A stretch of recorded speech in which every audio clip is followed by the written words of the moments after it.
Hello friend, welcome back to BNK railway blogs. আজ আমি যাচ্ছি ঘর প্রায় 6 মাস পর, কারণ এর আগে গেছিলাম নভেম্বর মাসে। আর রেলওয়েতে যেহেতু আছি তাই ছুটি সবসময় পাওয়া যায় না, আর আমাদের ডিপার্টমেন্টে অনেক ছুটি কম, তাই কোনো রকমে 10 দিন ছুটি পেয়েছি। তাই এখন ঘর যাচ্ছি। আর এখন ঘর যাওয়ার কারণ হচ্ছে আমাদের ওখানে পরব। আর আমাদের ওখানে পরবে শুধুমাত্র আমি নয়, আমার এখানে যে সেকেন্দ্রাবাদে যত সব বন্ধু থাকে সবাই একসাথে যাচ্ছি। আজ কালকে ওরা চাপবে, আজ আমি চলে যাচ্ছি, যেহেতু আজকে আমার ছুটিটা একদিন আগের থেকে আছে। তাই তো সবাই যেহেতু একসাথে যাচ্ছি, খুব আনন্দ হবে। আগের বছর আমার জয়েনিং আমাদের পরবের ঠিক আগের দিনেই হয়েছিল, তাই পরবের 2 দিন আগে আমাকে চলে আসতে হয়েছিল এখানে।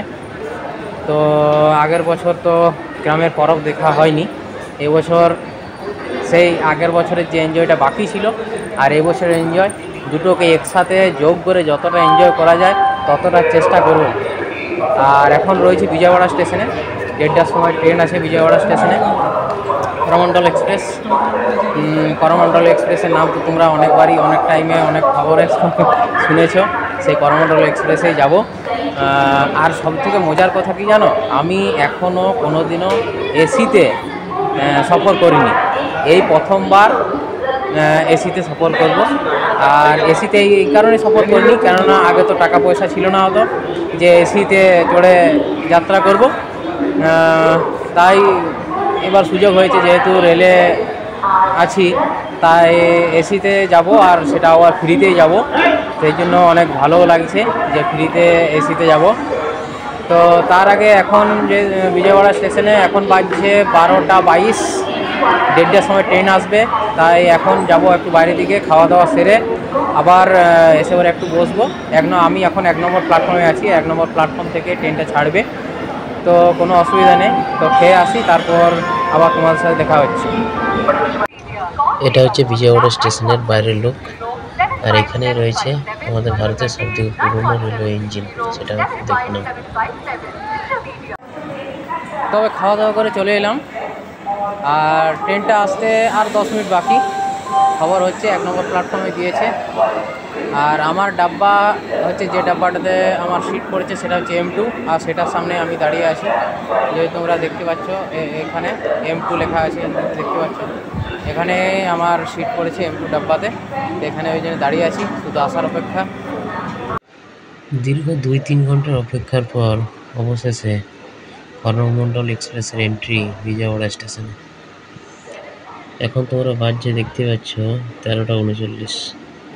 কিছুক্ষণের মধ্যে এই ট্রেনটা এখানে 10 মিনিট অপেক্ষা করার পর এখান থেকেও ছেড়ে দেবে, আর তারই অপেক্ষায় এতটা টাইম এখানে কাটিয়ে ফেললাম।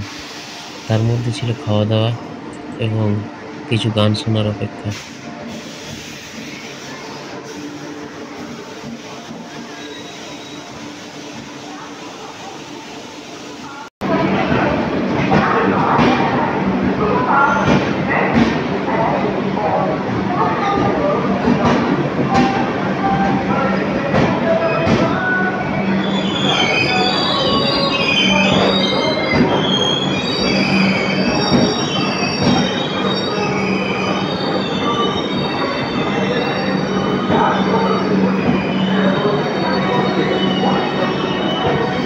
M1 ডাব্বা পেরিয়ে গেল, আর আমার সামনে এসে থামলো M2 ডাব্বা, এটাতে আমি এখন চাপবো।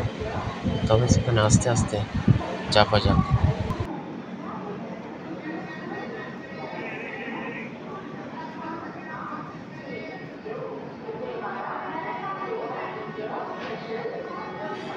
আমার ব্যাগপত্র আমি নিয়ে নিই, যেগুলো নামানো আছে এখানে। তবে এবার ট্রেনে উঠছি, ভেতরটা দেখো কেমন। আর আমার হচ্ছে 3rd ইকোনমি ক্লাসে, কারণ 3rd এসিতে সিট খালি ছিল না, তাই 3rd ইকোনমিতে আমি সিট বুকিং করেছি। ইকোনমি আর 3rd এসিতে একটাই পার্থক্য, যেটা হচ্ছে 3rd এসিতে 8টা সিট কম থাকে 3rd ইকোনমি থেকে। এখানে সিটগুলো খুব কাছে কাছে থাকে, স্পেসটা একটু কম থাকে, এটাই হচ্ছে এটার প্রবলেম, বাকি সব একই। 3rd ইকোনমিতে 3rd এসির থেকে একটু কম টিকিটের দাম, 100 টাকা কম থাকে, কিন্তু যাত্রাপথে সব সুযোগ সুবিধাই একই রকম পাওয়া যায় 3rd ইকোনমি এবং 3rd এসিতে। শুধুমাত্র 100 টাকার ডিফারেন্স থাকে, আর কোনো কিছু ডিফারেন্স নেই। এখানেও সব কিছু সুবিধা একই রকমই পাওয়া যেতে থাকে।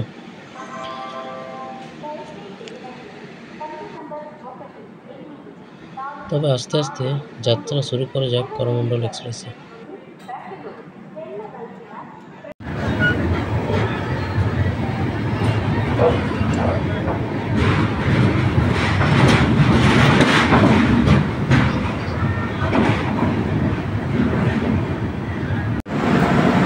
গুড মর্নিং বন্ধুগণ। তবে দেখতে দেখতে করমণ্ডল অনেকটা টাইম কাটিয়ে ফেললাম, সকাল হয়ে গেছে। এখন বাজছে 5:38, 5:15-তে গাড়ি এখানে ঢুকে গেছে, আর্লি পৌঁছে গেছে। আর এখান থেকে ছাড়বে 5:45। তো আর 3 ঘন্টার মধ্যে এখান থেকে ছেড়ে দেবে, আর 3 ঘন্টার মধ্যে পৌঁছে যাবে খড়গপুর। তো খড়গপুরে পৌঁছে কিছু খাওয়া দাওয়া করার পর আবার ওখান থেকে আরণ্যক এক্সপ্রেস ধরে বাঁকুড়া যাব। তবে করমণ্ডল এক্সপ্রেসে যাত্রা বেশ ভালোই কাটছে। তবে এসিটা খুব ঠান্ডা লাগছিল কালকে, কী বলবো, আমার তো ঠান্ডা লাগছিল। 2টো বেড কভার দিয়েছিল, আমি 2টোয় ঢাকা নিয়ে নিয়েছিলাম। আর এখন এখানে দাঁড়িয়ে আছি, মুখ খুব ধুলাম একটু। আর তারপর বিস্কিট আছে, একটু খেয়ে নেবো। তারপর নাস্তা একেবারে খড়গপুরে যেয়ে করেই করবো। এখন আমরা ভদ্রক স্টেশনে রয়েছি, যেটা বালাসোরের কিছুটা আগে। আর ভুবনেশ্বর থেকে অনেকটা পেরিয়ে আমরা এখন চলে এসেছি। তোমরা দেখতে পাচ্ছ এখন এখানেই রয়েছে, আধ ঘন্টা ধরে এখানেই দাঁড়িয়ে আছে, কারণ আর্লি যেহেতু পৌঁছে গেছে। আর আমি আমার ডাব্বার সামনেই দাঁড়িয়ে আছি, ছাড়বে একটু পরে, তার অপেক্ষায়। ফাইনালি খড়গপুর পৌঁছে গেছি, ঠিক টাইমে করমণ্ডল এক্সপ্রেস পৌঁছে দিল খড়গপুরে। আর এটা সকালে খড়গপুরে নাস্তা করলাম। আর নেমে পরেই আমরা এখন নেমে পরে কিছু নাস্তা করে নিলাম, কারণ কচুরি খেলাম। কচুরি অনেকদিন খাইনি, আমাদের যেহেতু ওইখানে পাওয়া যায় না, শুধু ইডলি, সাম্বার, বড়া এইসব শুধু পাওয়া যায়, ধোসা। তো এদিকে এসে কচুরি খেলাম। তো মুড়ি তো ওখানে প্রতিদিন খাই, তো এই জন্য আজকে কচুরি খেলাম। ওই জন্য এখানে দাঁড়িয়ে আছি। 9:30টায় আরণ্যক এক্সপ্রেস আসবে, আরণ্যক এক্সপ্রেসে করে বাঁকুড়া। আরণ্যক এক্সপ্রেস 9:30টার সময় আসবে, তাই গাছতলায় দাঁড়িয়ে আছি। দেখতেই পাচ্ছ তোমরা, এখানে একটু ঠান্ডায় আছে, বেশ ভালো। কারণ এরপরে আরও রোদ বাড়বে, তখন আরও গরম বাড়বে। তখন আর বাঁকুড়ে নেমে যাবো 11:30টার মধ্যে আমি। তারপর ঘর যাওয়ার পালা। ওটাই আনন্দ যে অনেকদিন পর ঘর যাচ্ছি। ঠিক আছে তবে